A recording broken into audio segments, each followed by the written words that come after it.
అధ్యాయం 18, 19 వచనాలు మనము చదువుకుందాం. ఇక్కడ రాయబడుచుంది, మనము ఏమి చేయవలసిన వారిగా ఉన్నామో, ఏమి చేయాలని ఆయన ఆశపడుతున్నాడో ఈ వచనాల్లో రాయబడి ఉంది. ఎందుకంటే గతించిన వారంలో మనం నేర్చుకున్నాం యేసు ప్రభు యొక్క పునరుద్ధానం గురించి.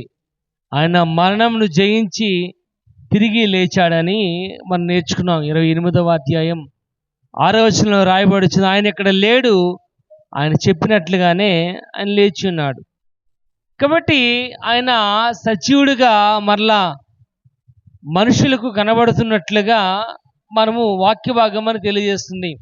అపోస్తల కార్యాలు 1వ అధ్యాయంలో మనం చదివినట్లయితే ఆయన సజీవుడిగా మరణంను జయించి తిరిగి లేచిన వాడిగా 40 దినములు తన శిష్యులకు కనబడినట్లుగా అక్కడ వాక్య భాగం అనేది రాయబడుచుంది.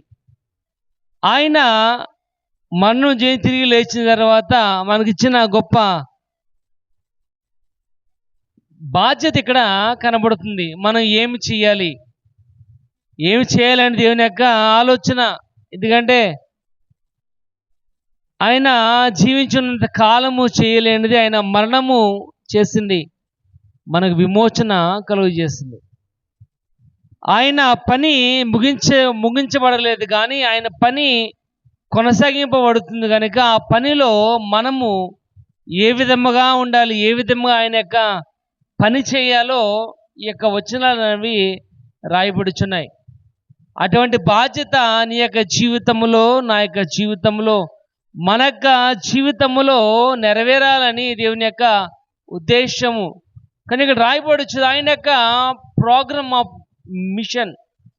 ఏ విధముగా యేసు ప్రభు తన యొక్క పరిచర్యను కలిగిన వాడిగా ఉన్నాడు, మనము ఏ విధంగా తన పరిచర్యను కలిగిన వారిగా ఉండాలంటే ఇక్కడ రాయబడుచుంది, మీరు వెళ్ళి అనేక మందిని శిష్యులుగా చేయండి అని. కాబట్టి మన మీద ఉన్న యొక్క బాధ్యత ఏంటంటే మనము శిష్యులుగా అనేక మందిని చేయవలసిన వారిగా ఉన్నాం. దేవుని యొక్క రాజ్య వ్యాప్తిలో ఆయన మాత్రమే కాదు కానీ మనము కూడా తగిన బాధ్యతను కలిగిన వారిగా ఉండాలని యోహాను సువార్త 9వ అధ్యాయం 4వ వచనం రాయబడుచుంది, పగలున్నంత వరకు నన్ను పంపిన వాని క్రియలు చేసేదాన్ని. ఇక్కడ మన యొక్క బాధ్యత ఏంటంటే ఆయన పని ఏదైతే ఆయన అప్పగించబోతున్నాడో, ఏ పని అయితే ఆయన మనకి ఇచ్చాడో ఆ పనిని మనము కొనసాగించవలసిన వారిగా ఉన్నాం. కనుక ఈ వచనాలు రాయబడుచున్నాయి, Christ program of his mission. ఆయన యొక్క పరిచర్య ఏ విధముగా మనము కొనసాగించాలో ఈ వచనాల్లో రాయబడి ఉంది. ఎందుకు ఆయన మరణం చెంది తిరిగి లేచిన వాడిగా ఉన్నాడో ఈ వచనాలు మనకు అర్థం చేస్తున్నాయి, ఏ విధమైన బాధ్యతను మనము కలిగిన వారిగా ఉన్నామని. కానీ ఇక్కడ రాయబడుచుంది 19వ వచనంలో, కాబట్టి మీరు వెళ్ళి సమస్త జనులు నాకు శిష్యులుగా చేయండి, మేకింగ్ డిసైపుల్స్. ఆయనకు మనము శిష్యులుగా అనేక మందిని ఏర్పాటు చేయవలసిన బాధ్యత ఆయన నీ మీద మన మీద పెట్టాడు. కానీ మనము ఆయనకు అనేక మందిని శిష్యులుగా, అనేక మందిని ఆయనను వెంబడించే వారిగా చేయడము మన యొక్క బాధ్యతగా కనబడుతుంది. కానీ మొదటిగా రాయబడుచుంది, ఆయన యొక్క పరిచర్యలో మనము కూడా, నీవు కూడా పాలిభాగస్తులై ఉండాలంటే మొదటి ఇక్కడ రాయబడుచు 19వ వచనంలో మీరు వెళ్ళి అని రాయబడుచుంది. అంటే మొదటిగా మనం కదలాలి. మనం ఉన్న పరిస్థితిలో నుంచి, మనకున్న యొక్క ఇబ్బందుల్లో నుంచి, మనకున్న బౌండరీస్లో నుంచి, మనకున్న యొక్క అడ్డంకుల నుంచి మొదట మనము బయటికి రావలసిన వారిగా ఉండాలి. మనం వెళితేనే తప్ప ఆయన యొక్క ప్రతిఫలాన్ని మనం పొందలేం. మన దేవుని పని చేస్తేనే తప్ప ఆయన మన పని అనేది చేయడు. మనం దేవుని ఎప్పుడైతే బలంగా కొనసాగుతుంటామో ఆయన మన యొక్క విషయంలో కూడా అదే బలాన్ని ప్రదర్శించేవాడిగా కనబడతాడు. మార్క్స్ వార్త 2వ అధ్యాయంలో ఒక వ్యక్తి కనబడుతున్నాడు, పక్షవాయువు రోగంతో బాధపడుతున్న ఒక వ్యక్తి.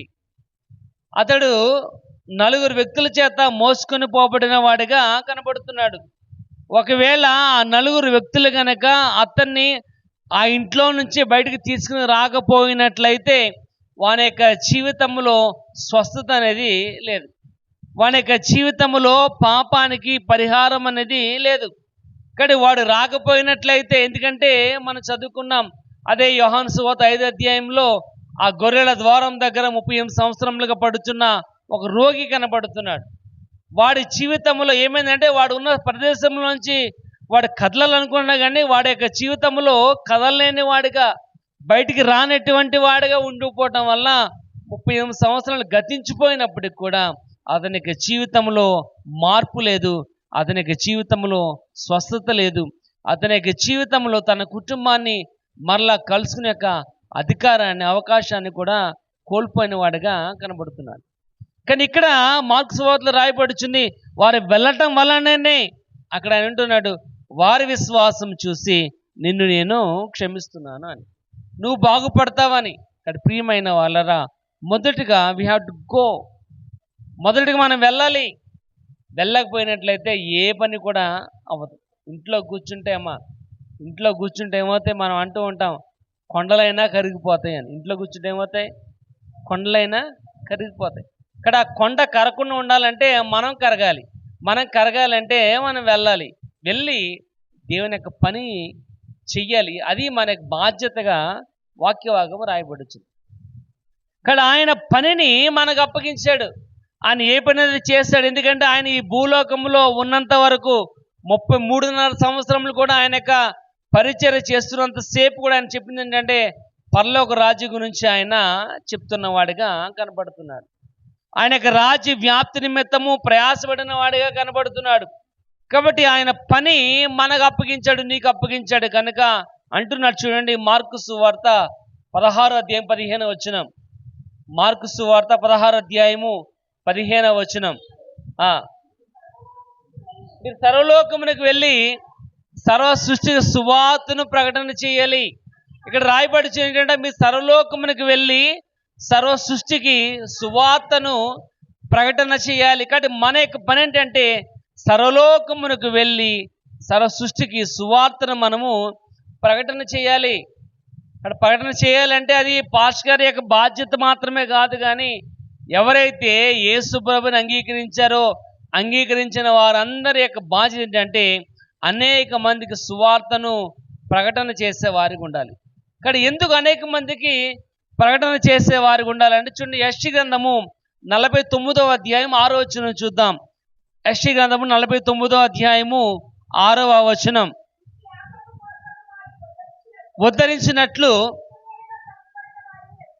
ఇజ్రాయేలులో తప్పిపడిన వారిని రక్షింపినట్లు నా సేవకునయుండుట ఎంతో స్వల్ప విషయము. బూది కింద అంతమురకు నీవు నేను కలుగజే రక్షణకు సాధకమొగుటకై అన్యజనులకు వెలుగైయుండునట్లు నీవు నియమింపబడి ఉన్నావు. ఇక్కడ రాయబడుచుంది, నీవు ఎందుకు నియమింపబడి ఉన్నావంటే అన్ని జనులకు వెలుగుగా ఉండడానికి దేవుడు నిన్ను ఏర్పాటు చేశాడు. ఇక్కడ నీలోనున్న వెలుగు లేని వారికి వెలుగునివ్వటమే నీ యొక్క బాధ్యత. నీలోనున్న వెలుగు అనేక మందికి వెలుగునివ్వాలి. ఇక్కడ రాయబడుచున్న అనేకుల ఎదుట నీవు నా నామమునకు సాధనముగా, నా నామానికి ఒక ఎగ్జాంపుల్గా ఉండాలని దేవుని యొక్క ఉద్దేశం. కనుక మీరు వెళ్ళి సమస్త జనులను శిష్యులుగా తయారు చేయాలి.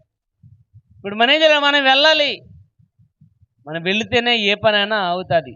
మనం నేర్చుకుంటేనే సైకిల్ మనం తొక్కగలం, నేర్చుకుంటేనే బండి మనం తోలగలం, కానీ నేర్చుకుంటేనే మనం చదవగలం. కానీ ఇక్కడ రాయబడుచుంది, మనం వెళ్ళకపోయినట్లయితే దాని యొక్క ప్రతిఫలాన్ని మనం పొందలేం. కానీ ఇక్కడ వాక్యభాగం రాయబడుచుంది, ఆయన యొక్క కమిషన్, ఆయన మనకిచ్చిన గొప్ప అర్హత ఏంటంటే, మీరు వెళ్ళి సమస్త జనులు నాకు శిష్యులుగా చేయుడి. ఇక్కడ మనం వెళ్ళవలసిన వారికి ఉన్నాం. ఎందుకంటే మత్తయి చూడండి, మత్తయి సువార్త 5వ అధ్యాయం 14వ వచనం.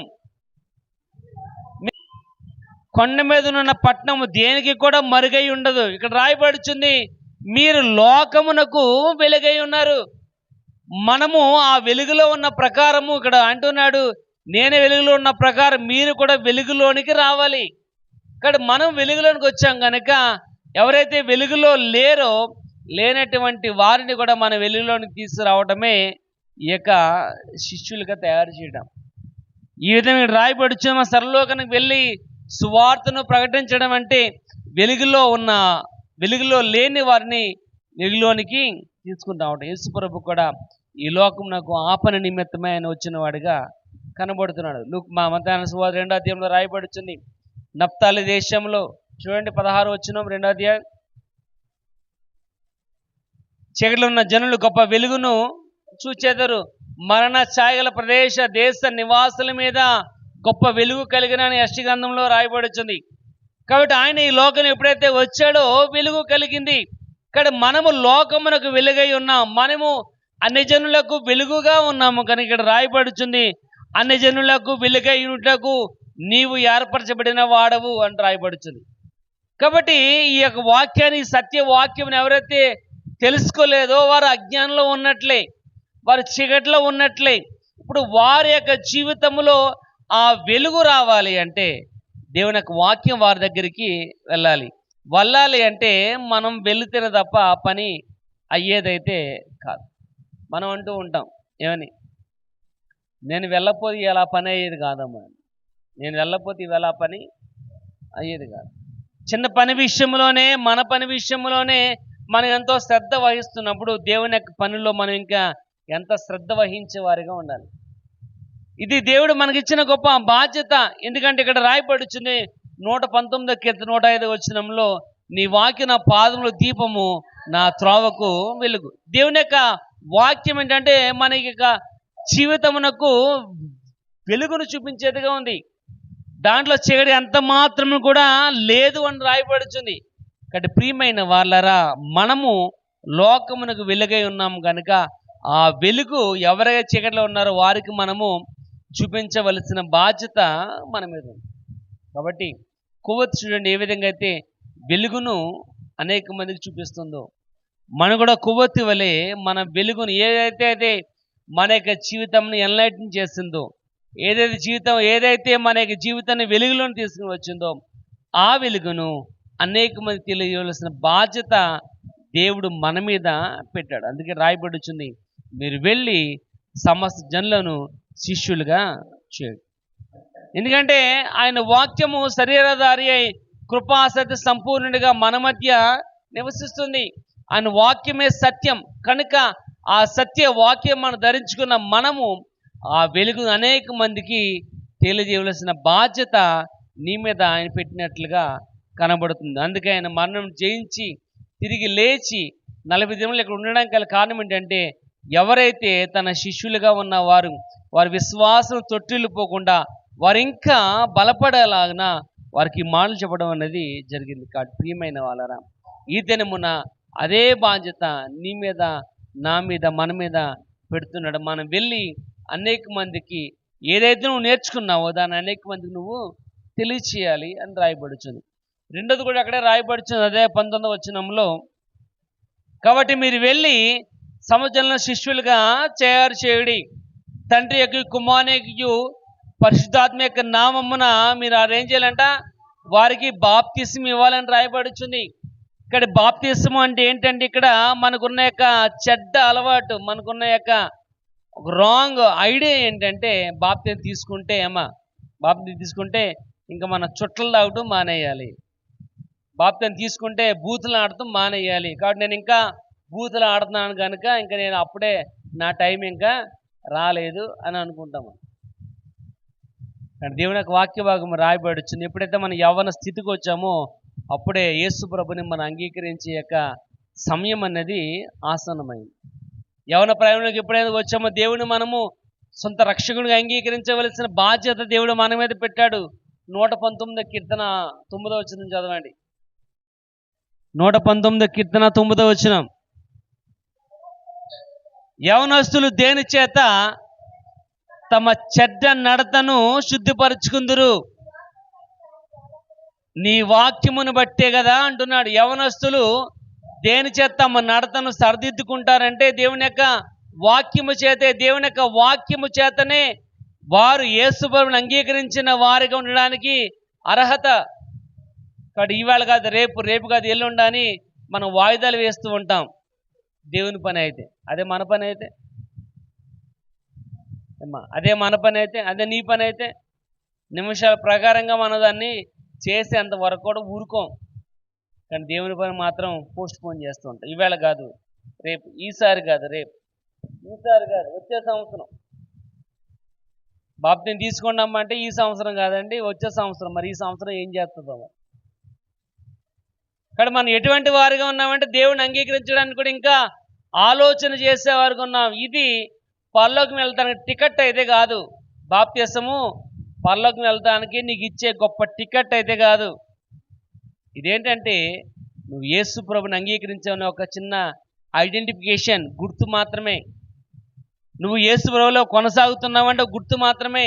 ఇక్కడ సంఘం అంటే ఏంటంటే రక్షింపబడిన వారు మాత్రమే సంఘం.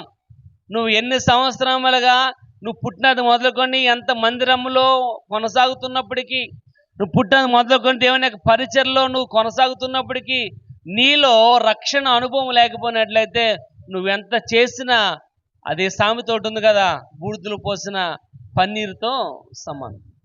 నువ్వెంత ప్రయాసపడినా, నువ్వు నిద్రాహారాలు మానేసి దేవుని యొక్క పరిచర్లో దేవుని పని దేవుని పని దేవుని పని అన్న ఎంత నువ్వు వేడుకున్నా, ఎంత ప్రయాసపడినా కానీ నీలో రక్షణ లేకపోయినట్లయితే అదంతా కూడా శూన్యం, వ్యర్థం, ఉపయోగం లేనిది.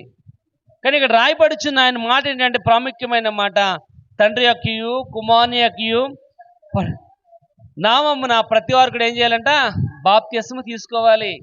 కాబట్టి తీసుకునే విధంగా వారిని ప్రోత్సహించాలి. ఇది మత మార్పిడి అయితే కాదు, ఇది మతాన్ని మార్చేదైతే కాదు, ఇది ఒక రక్షణ మార్గము. కనుక క్రిస్టియానిటీ అంటే మతం కాదు, గుర్తుపెట్టుకోండి. క్రిస్టియానిటీ అంటే ఒక మార్గం, ఒక సత్య మార్గం. ఇక్కడ రాయబడి యేసు ప్రభువును మనం అంగీకరించడం ద్వారా ఆయన మన పాపములను క్షమించాడని ఒక సూచన మాత్రమే. ఎందుకంటే మన జన్మతః పాపులం. ఆదాము అవ్వ నుంచి మనము పాపం మన మీద అజమాయిషి చేస్తుంది. ఇక్కడ ఎప్పుడైతే మనం బాప్తిస్మం తీసుకున్నామో వీఆర్ స్పెషల్ టు గాడ్. దేవునికి ఒక చాలా ప్రత్యేకమైన వారం, దేవుని చాలా ప్రియమైన వారం. దేవుని యొక్క పని చేయడానికి మనము అర్హులుగా ఉండడానికి యోగ్యులాంటి వాళ్ళం. ఇక్కడ ఇంకా బాప్తిస్మం అంటే ఇంకా వెనకడుగు వేసేవారుగానే ఉన్నాం తప్ప మనం ముందుగా ఉండేవారుగా లేం. ఇంకా బాప్తిస్మం అంటే చూద్దామండి, అప్పుడు ఇంకా వయసు రాలేదు, అప్పుడు ఇంకా టైం రాలేదు. ఇంకెప్పుడు వస్తుంది చర్చకు వస్తుంది టైము. నువ్వు బాప్తిని తీసుకోకుండా చచ్చిపోతే ఏం ప్రయోజనం నీకు? నువ్వు యేసు ప్రభువుని అంగీకరించకుండా చచ్చిపోతే ఉపయోగం ఎవరికే? వాక్య భాగం రాయబడుచుంది, వీ షుడ్ బి బాప్టైజ్. మనము యేసు ప్రభువుని మన రక్షకునిగా అంగీకరించాలి. ఒకసారి చూడండి,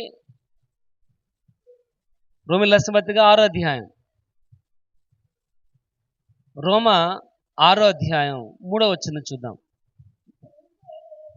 క్రీస్తు యేసులోనికి బాప్తిస్మం పొందిన మనమందరము ఆయన మరణములోనికి బాప్తిస్మం పొందుతామని మీకు తెలియదా అంటున్నాడు. ఏంటంట, క్రీస్తు యేసులోనికి బాప్తిస్మం పొందిన మనమందరము ఆయన మరణములోనికి బాప్తిస్మము పొందుతామని.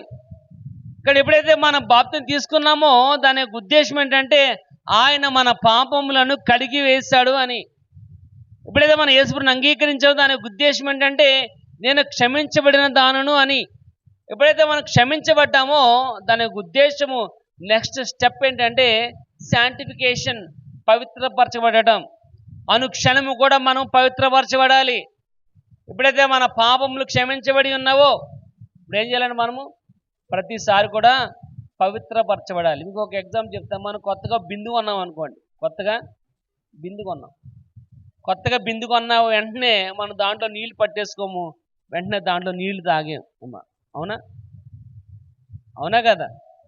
ఇప్పుడు మనం కొత్తగా బిందు కొన్నామంటే ఆ బిందుని 2 సార్లు 3 సార్లు మనం శుభ్రంగా కడిగి దాంట్లో నీళ్లు పట్టుకుంటాం, అవునా, తాగుతాం. బిందు నీళ్ళు అయిపోగానే మరలా పట్టేస్తాం నీళ్ళు, మరలా నీళ్ళు పడతామా, మరలా కడుగుతాం. ఒకసారి కడిగాంగా శుభ్రంగా 4-5 సార్లు 4-5 సార్లు కడిగాంగా మళ్ళా కడగాల? అబ్బే, ప్రతిరోజు కూడా మనం కడిగి నీళ్ళు పట్టుకుంటేనే తప్ప ఆ బిందులో నీళ్లు మనం తాగం. తోమి తోమి తోమి బింది ఏమా ఇంకా నుండిపోచ్చేది తప్ప ఏమా నుండకుంది కానీ బింది మానేస్తామా? ప్రతిరోజు కూడా బింది కడుగుతాం. ఎప్పుడు నీళ్ళు పట్టుకున్నా కడిగే మన యొక్క జీవితం అటువంటిది కదా, మన హృదయం అటువంటిది కదా. కాబట్టి ఎప్పుడైతే మనం యేసుప్రభువుని అంగీకరించామో నెక్స్ట్ సెకండ్ నుంచి మన యొక్క జీవితం జరిగే ప్రక్రియ ఏంటంటే శాంటిఫికేషన్, పవిత్రపరచబడటం. కానీ ఇక్కడ రాయబడిన ఏంటంటే మనము ఆయనకు ప్రత్యేకమైన వారిగా ఉండాలి అంటే బాప్తిస్మం అనేది తీసుకోవాలి. అందుకంటున్నాడు, మీరు వెళ్ళి శిష్యులుగా తయారు చేసి వారికి ఏం చేయాలంట? బాప్తిస్మం ఇవ్వండి. ఇస్తే వాళ్ళ దేవుని యొక్క బిడ్డలుగా వారు అంగీకరించబడతారు. ఎందుకంటే దేవుని యొక్క వాక్య భాగం రాయబడుతుంది, ఆయన సంకల్పం చెప్పున పిలువబడిన వారికి తండ్రి ఏమేమైతే సిద్ధపరుస్తాడో అవి కంటికి కనబడవు, చెవికి వినబడవు, హృదయానికి ఎవరికంట? ఆయన సంకల్పం చెప్పున పిలువబడినవారు. ఎవరైతే ఆయన సంకల్పం చెప్పున అంగీకరిస్తారో వారికి మాత్రం ఆయన మేలు చేస్తాడు తప్ప అంగీకరించిన వారికి మాత్రం అయితే కాదు. గుర్తుపెట్టుకోండి. మనం ఎప్పుడైతే ప్రభువులో కొనసాగుతుంటామో ఆయన మన యొక్క కార్యం నెరవేర్చేవాడిగా ఉంటాడు. కాబట్టి నీవును నీ ఇంటి వారు కూడా రక్షణ పొందాలి. ఏం చేయాలంట? రక్షణ పొందాలి. అది దేవుని యొక్క మెయిన్ కాన్సెప్ట్. అంతే తప్ప ఏదో సరదాగా నువ్వు నేను అనుకుంటాక ఆయన మన్నను చేయించి తిరిగి లేవలేదు. ఆయన లేవడం గల కారణం ఏంటంటే నీవును నీ కుటుంబం కూడా రక్షింపబడాలి. ఇక్కడ వాక్యభాగం అదే రాయబడుచుంది. కాబట్టి తండ్రి మహిమ వలన క్రీస్తు మృతుల నుండి ఎలాగూ లేపబడునో అలాగే మనమును నూతన జీవం పొందిన వారమై నడుచుకున్నట్లు మనము కూడా బాప్తిసం వలన మరణములో పాలు పొందుటకై ఆయనతో కూడా పాతి పెట్టబడి. ఎప్పుడైతే మనము బాప్తిసం తీసుకోవడానికి నీటిలో ముంచబడి ఉన్నామో మన పాపను క్షమించబడి ఉన్నాయి. ఆయన మరణము చేసి సమాధి చేయబడినట్లుగా సాదృశ్యంగా కనబడుతుంది. ఎప్పుడైతే మనము తిరిగి లేపబడ్డామో సజీవులుగా మన పాపమును క్షమించబడిన వారిగా ఉండడానికి ఒక ఐడెంటిఫికేషన్ తప్ప ఇది అంతకంటే ఏమి కూడా కాదు. ఇక్కడ బాప్తిసం తీసుకోవాలంటే పాస్టర్ ఇంకా నేను చుట్ట మానేయడం ఇంకా నాకు అలవాటు అవ్వలేదండి, మానేసాక వస్తానండి, బూతులు ఆడతాం మానలేదండి, మానేసాక వస్తానండి అంటే నువ్వు మానో బాప్తిసం తీసుకో. ఈ మధ్యలో యేసుప్రభు వస్తే నీ గతి ఏంటి? ఈ మధ్యలో యేసుప్రభు యొక్క రాకడ కనుక సిద్ధమైతే నీ పరిస్థితి ఏంటి? అంటే ఇక్కడ రాయబడుచుంది ఏంటంటే చూడండి, మార్కు 16:16 రాయబడుచుంది, నమ్మి బాప్తిసం పొందిన రక్షింపబడును, నమ్మని వానికి శిక్ష. కానీ నువ్వు బాప్తిసం తీసుకుపోయినట్లయితే నీకు ఆ శిక్ష అనేది వెయిట్ చేస్తుంది. ప్రసంగి 12లో అంటున్నాడు, నీ బాల్య దినమందే నీ సృష్టికర్తను నువ్వు స్మరణకు. ఎప్పుడంట? నీ బాల్య దినమందే. అంటే ఏంటి? నువ్వు భూమి మీద రాగానే నువ్వు సృష్టికర్తను, నీకు జ్ఞానం రాగానే ఏం చేయాలంట? అమ్మ నాన్న పిలుతం కాదు, నీ సృష్టికర్తను స్మరించుకోవాలి. ఎందుకంటే ఆయన గనక నువ్వు జ్ఞాపకం చేసుకుపోతే నువ్వు ఎంతకాలం బ్రతికినా ప్రయోజనం అనేది లేదు. రక్షింపబడిన వారిగా మన దేవుని యొక్క మందిరములో నాటబడిన వారిగా ఉండాలని వారిని మనం ప్రోత్సహించి దేవుని యొక్క మందిరానికి వారిని తీసుకుని రావటమే మన యొక్క బాధ్యతగా ఆయన సెలవిస్తున్నాడు. కనుక మీరు వెళ్ళి సర్వలోకానికి సకల జనులకు శిష్యులుగా తయారు చేయడి, నా నామమున మీరు వారికి బాప్తిసం. చూడండి, గలతీ 3:27 చూద్దాం. గలతీ 3:27, క్రీస్తులోనికి బాప్తిసం పొందిన మీరందరూ క్రీస్తును ధరించుకుని ఉన్నారు. ఇక్కడ రాయబడి ఏంటంట? ఎప్పుడైతే మనం బాప్తిసం పొందామో దానికి ఉద్దేశం ఏంటంటే మన క్రీస్తును ధరించుకున్న వారిగా ఉన్నాం. ఇక్కడ ఆయన ధరించుకున్న నీవు ఆటోమేటిక్గా దేవునికి ఇష్టమైన బిడ్డగా చేయవలసిన బాధ్యత, ఆలోచన నీకు దేవుడు కలుగు చేస్తాడు. ఎందుకంటే మనం ఎప్పుడైతే దేవుని అంగీకరించామో ఆయన నేను మారుస్తాడు, దేవునికి ఇష్టమైన వారిగా నేను మారుస్తాడు. మనం అనుకుంటే నేను ఇష్టమైన వారిగా మారాక వస్తానండి, అవన్నీ విడిచిపెట్టేసి వస్తానండి అంటే అవి నిన్ను విడిచిపెట్టవు. ఎందుకంటే అవన్నీ కూడా నిన్ను విడిచిపెట్టేవైతే కాదు, మనం అనుకుంటూ ఉంటాం అంతే. ఎందుకంటే అవన్నీ కూడా మనం విడిచిపెట్టాలంటే విడిచిపెట్టడం. ఎప్పుడైతే మనం అవకాశం ఇచ్చామో ఆయన మన యొక్క జీవితాన్ని మారుస్తాడు. ఎప్పుడైతే నీ యొక్క జీవితం దేవునికి అప్పగించావో ఆయనే తన కార్యాన్ని నెరవేర్చేవాడుగా ఉంటాడు. అంతే తప్ప అవన్నీ విడిచిపెట్టి నువ్వు రావాలంటే అవి నిన్ను విడిచిపెట్టవు. ఎందుకంటే లోకంలో ఉన్న వాటిని నన్ను ప్రేమించొద్దు అంటున్నాడు. ఎందుకంటే దాని నటన అయిపోతుంది. ఎప్పుడైతే దాని నటన అయిపోతుంది ఇంకా బలంగా పట్టుకుంటాను నిన్ను. ఎందుకంటే నన్ను కూడా విడిచిపెట్టేస్తారేమో అని. ఎందుకంటే మన పట్టినది ఎలాంటిది ఏమంటే కొరుందెయ్యం. మన పట్టినది ఎలాంటిది? కొరుందెయ్యం నాకు తేలిక విడిచిపెట్టాలంటే విడిచిపెట్టలేదు. అది చిన్న పిల్ల దెయ్యం కాదు, అది దెబ్బెత్తే పారిపోయేది. మన పట్టిన దెయ్యాలంటే అంటే కొరుందెయ్యం. దెయ్యాలన్నింటికంటే స్ట్రాంగ్ దెయ్యం. కాబట్టి ఆ స్ట్రాంగ్ దెయ్యం విడిచిపోవాలంటే ఈ సత్య వాక్యం ద్వారా మాత్రమే తప్ప సామాన్యంగా చిన్న చిన్న బెత్తాల దెబ్బలకి యాపరొబ్బ దెబ్బలకి వెళ్ళేది కాదు. కానీ ఈ వాక్యం మనం ఏం చేయాలంటే అంగీకరించాలంటే క్రీస్తుని మనము ధరించుకునే వారిగా, యేసు ప్రభువుని బాప్తిసం తీసుకున్న వారిగా ఉండాలి.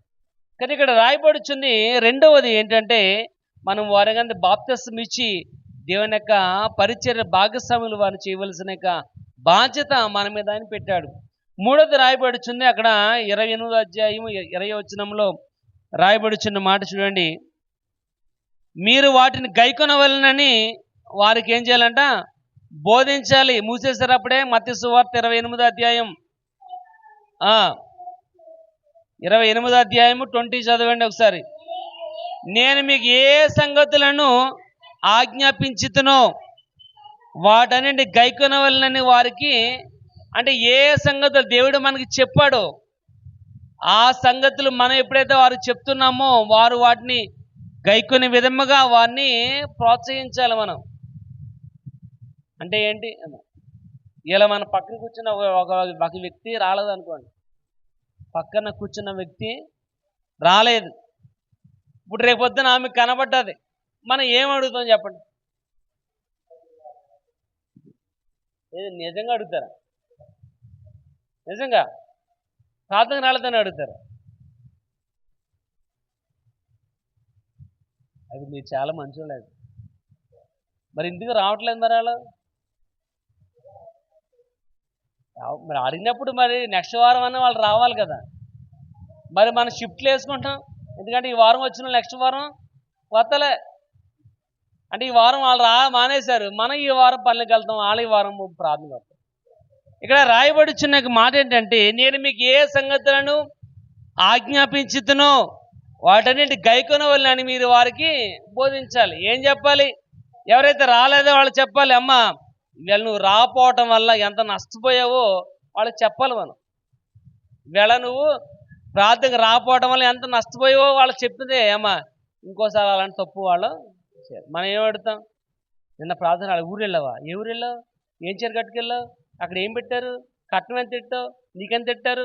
అడుగుతాం తప్ప అమ్మా ప్రార్థన రాలేదు, ఎందుకు రాలేదు? ఇవాళ ఎంత మంచి వాక్యం చెప్పారో, ఎంత దేవుడు మాతో మాట్లాడాడో, నువ్వు లేవమ్మా, నువ్వు పోగొట్టుకున్నావు, యువర్ బ్యాడ్ లక్ అని ఎప్పుడని చెప్పామా? ఇక్కడ రాయబడుచున్న మాట అదే. నేను ఏ సంగతులను మీకు ఆజ్ఞాపించుతునో వాటిని వారు గైకొనాలి, వినాలి. అప్పుడే సంఘముగా ఉన్న నీవు ప్రోత్సహించబడతావు, సంఘముగా ఉన్న నీవు అభివృద్ధి పరచబడతావు. అందుకే రాయబడుచున్న మాట వాటిని గైకొనలాగున మీరు వారికి బోధించాలి అని. అక్కడ ప్రియమైన వాళ్ళరా, దేవుని యొక్క వాక్య భాగం సెలవిస్తుంది, ఆయన చెప్పిన సంగతిని ప్రతిదాన్ని కూడా నెరవేర్చేవాడుగా ఉన్నాడు. కానీ ఆయన చేసిన పనిని ఆయన పర్ఫెక్ట్గా అనుసరించేవాడుగా ఉన్నాడు. కానీ మనమే ఆ విధంగా చేసేవారుగా కనబడట్లేదు. కనుక ఇక్కడ వాక్య భాగం రాయబడుతుంది. ఆయన నీకు ఇచ్చిన యొక్క బాధ్యత ఏంటంటే చూడండి, మత్తయి సువార్త అపోస్తలుల 2వ అధ్యాయం 42వ వచనం చూద్దాం. అపోస్తలుల 2వ అధ్యాయం 42వ వచనం. మీరు అపోస్తలుల బోధ యందును సహవాసమందును రొట్టె విరుచుటయందును ప్రార్థన చేయటందును ఎడతెగక ఇక్కడ రాయబడుచుంది. మనం ఏమి చేయాలో ఆయన ఏమి మనకి ఆజ్ఞాపించాడంటే, ఒకటి దేవుని యొక్క వాక్యము ఇచ్చాడు, మనకి అపోస్తలుల బోధ ఇచ్చాడు. రెండోది సహవాసం ఇచ్చాడు, ఫెలోషిప్. మనం అందరం కూడా కలిసి ఉండాలి. సహోదరుల ఐక్యకలం ఎంతో మేలు, ఎంతో మనోహరం. కాబట్టి సహవాసం ఉండాలి మనకి. మూడోది రాయబడి వచ్చింది, రొట్టె విరుచుట యందును అంటే ఆయన యొక్క శిలువ మరణ పునరుద్ధాలను మనము జ్ఞాపకం చేసుకోవడానికి ఏర్పాటు చేయబడింది ఈ యొక్క ప్రభురాత్రి సంస్కారం. కాబట్టి దాంట్లో మనము సహవాసం కలిగిన వారుగా. నాలుగవది ప్రార్థన ఎడతెగక. ఎందుకంటే సంఘము ప్రార్థన చాలా బలమైనది. సంఘం ప్రార్థన చేయగా చెరసాల యొక్క పునాదులు కదిలిపోని అని రాయబడుతుంది. అక్కడ ప్రియమైన వాళ్ళరా, ఆయన మనకు ఆజ్ఞాపించాడు. ఏం ఆజ్ఞాపించాడేమా? అపోస్తల బోధ మనకి ఇచ్చాడు, సహవాసం ఇచ్చాడు, రొట్టె విరుచుట యందు మనము ప్రార్థన చేయడానికి. ఏమైనా చేస్తాం ఈ నాలుగిట్లో. ఈ నాలుగిట్లో 4 వారాలు డివైడ్ చేసుకుంటామేమా. ఫస్ట్ వారం రొట్టె విరుచుట ఉంటాం, రెండవ వారం సహవాసం ఉండం, మూడవ వారం ప్రార్థన ఉండం, 4వ వారం ఏమ్మా బోధ. ఏదో నామకార్థంగా జరిగిపోద్దాం, ఇంకెక్కడ మనం ఉండేది. వాక్య భాగం రాయబడి వచ్చింది. ఆ ఏ సంగతిలో మనకు చెప్పాడో మనం ఏం చేయాలి. కానీ ఆయన చెప్పిన ప్రతీది కూడా మనం ఎప్పుడైతే ఫాలో అవుతున్నామో ఇంకొక మనిషి ప్రోత్సహించబడిన వాడిగా కనబడుతుంది. అది ఇక్కడ రాయబడి వచ్చిన మాట ఏంటంటే, యోహాను 14 రాయబడి వచ్చింది, పరిశుద్ధాత్మ నీకు పంపబడుతుంది. ఆ పంపబడిన పరిశుద్ధాత్మ నేను ఏ సంగతులు మీకు చెప్పానో అవి మరలా మీకు జ్ఞాపకం చేసేవాడికి ఉంటాడని 26వ వచనంలో రాయబడుతుంది. ఇక్కడ ఆయన మనకి జ్ఞాపకం చేసేవాడిగా ఉన్నాడు కనుక మనం నేర్చుకున్న దాన్ని ప్రతిరోజు కూడా ఆయన జ్ఞాపకం చేయడం ఆయన యొక్క పని. ప్రియమైన వాళ్ళరా, ఆ రకమైన బాధ్యత మనకు కలిగిన వారిగా ఉండాలని దేవుని యొక్క వాక్య భాగం సెలవిస్తుంది. ఇక్కడ ఈ వాక్య భాగం సెలవిస్తుంది, మనం ఏం చేయాలంటే మనం వెళ్ళి అనేక మందికి బాప్తిస్మం ఇచ్చి దేవుని యొక్క రాజ్య వ్యాప్తి నిమిత్తము ఏవైతే మనం నేర్చుకున్నామో అవనేక మందికి బోధించి వారు వాటిని గైకొనులాగున వారికి సహాయం చేసే వారు ఉండాలని దేవుని యొక్క ఉద్దేశం. ఇక్కడ ప్రియమైన వాళ్ళరా, వాక్య భాగం రాయబడుతుంది. అందుకే ఆయన మరణం తిరిగి లేచిన వాడిగా కనబడుతున్నారు. ఆయన పునరుద్ధరణే ఉండడానికి గల కారణం ఏంటంటే, నీకు నాకు అప్పగించిన యొక్క బాధ్యతలో మనము శిరస వహించేవారిగా, ఆ పనిలో మనము ముందుగా కొనసాగేవారికి ఉండి అనేక మందిని శిష్యులుగా తయారు చేసే బాధ్యత ఆయన మనకి అప్పగించాడు. కాబట్టి నేను ప్రతి సంవత్సరం మీకు చెప్తూనే ఉంటాను, ఏమని, ఈ సంవత్సరం వచ్చేటప్పుడు ఎవరినైనా తీసుకురండి అమ్మ కొత్తగా. మనమే సరిగ్గా రాలేకపోతున్నాం, ఇంకా పక్కవాడిని ఎలా తీసుకుని వస్తాం. యేసుప్రభు బస్సు వేసుకుని వస్తున్నాడు అనుకోండి, యేసుప్రభు బస్సు వేసుకుని వస్తున్నాడు, అమ్మ రక్షింపబడిన మాత్రం ఎక్కండి అన్నావు అనుకోండి. అమ్మ మీ ఆయన ఎక్కపోతే, మీ పిల్లలు ఎక్కపోతే, నువ్వు మాత్రం ఎక్కితే సరిపోద్దా? అబ్బా కాదండి బాబు, ఆయనే బస్సు టికెట్ తీయాలండి. అబ్బే లక్ష్యం లేదమ్మా ఆయనకి, ఎలా బస్సు ఎక్కనిస్తాను అన్నాను అనుకోండి. ఏంటి మన పరిస్థితి? కానీ నీవును నీ ఇంటి వారిని కూడా రక్షణ పొందాలి. లూదియా భక్తి గల స్త్రీ ఏం చేస్తుంది?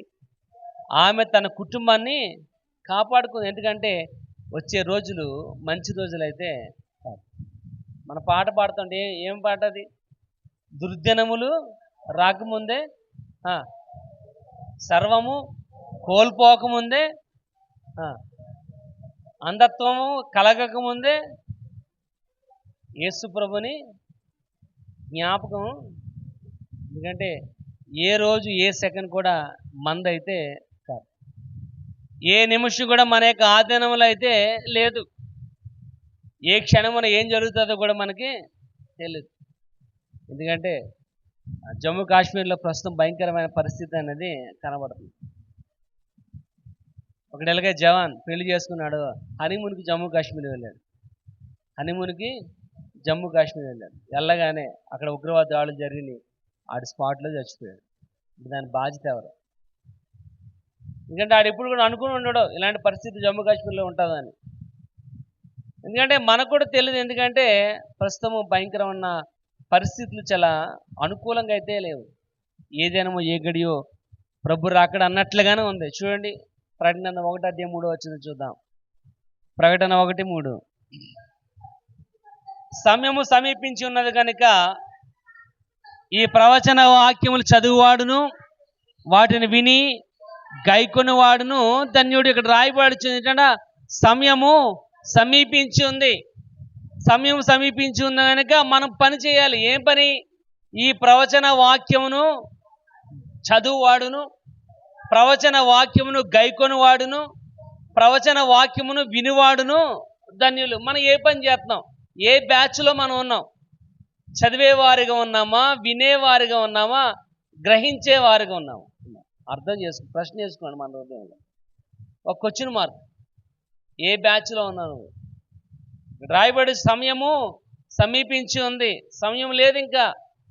ఇక్కడ ఈ ప్రవచన వాక్యమును ఏంటంట? చదువువాడును, వినివాడును, గ్రహించువాడు ధన్యుడు. కాబట్టి నువ్వు వింటున్నావా, చదువుతున్నావా, గ్రహిస్తున్నావా? గ్రహిస్తే ఇంత ఖాళీగా ఉండదు ఇక్కడ. నువ్వు గ్రహించలేదు కనుకే మనము వాయిదాలు వేసుకుని ఈవేళ కాదు రేపు, రేపు కాదు ఎల్లుండి అని రోజులు గడిపేసేవారిగా ఉంటున్నాం. అప్పుడే 4 నెలలు అయిపోయింది. 2025 సంవత్సరం అమ్మా అయిపోయిందా? 4 నెలలు అయిపోయింది. రేపు లక్షవారం 1వ తారీఖు మే నెల. 4 నెలలు వెళ్ళిపోయి ఏం చేస్తావు ఈ 4 నెలలు? దేవుని కోసం ఈ పని చేశానని ఏమన్నా ఉందా నీకు? ఇక దేవుని ఎంతగా నేను కొనసాగానని ఏమన్నా ఉందా? రోజు నేను వాక్యభాగం సెలవిస్తుంది.